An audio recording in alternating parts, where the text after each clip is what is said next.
When I was a little girl, 7 years old, I asked Jesus to come in my heart. And Mrs. O'Brien was my pastor's wife, and I loved her. I wanted to dress like her, preach like her, and be like her. So on Sundays, when church was over, I would take my doll and go in the living room, place my dolls on the floor, and I would lead the song service and be Mrs. O'Brien and preach and pray to my dollies. The next part of my life was I grew up in the best home I could have had parents. My dad, he was comical. He gave me a sense of humor. My mother was more straight. My dad had a love of music. He played the mouth organ. He played the Wabash Cannonball. He played the Wreck of the 97. Mom played the piano. And every Sunday afternoon we'd have music in our house. I played the piano in church when I was 12 years old. I was frightened to death. I went to Bible college. I met Nat. The first question he asked me was, could I play the piano? I should have lied. I've been playing for all the rest of my life, teaching music and reaching out to people. Newfoundland was a wonderful place. For 23 years, God allowed us to touch lives of old people and young people, and it was wonderful, and I'll never forget it.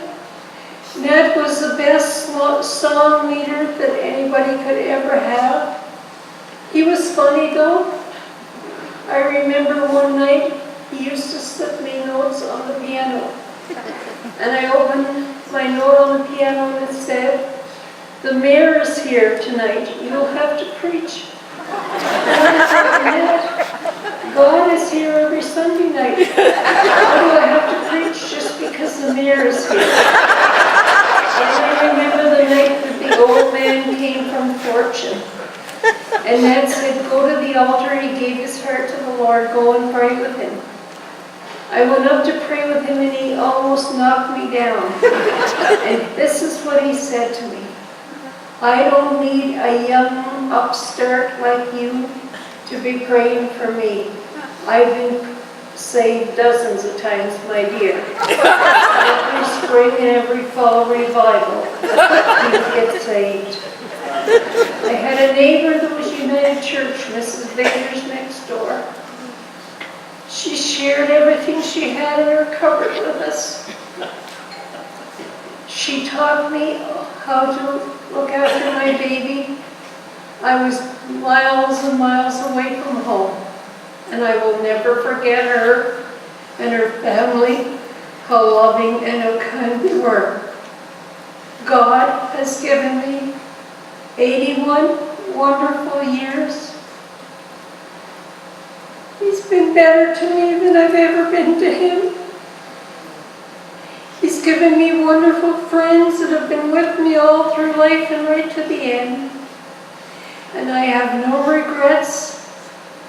My suitcase has been packed for a lot of years, and I'm ready to go. And thanks for all you people who let me practice my sermons on you. Lots of times they weren't very good.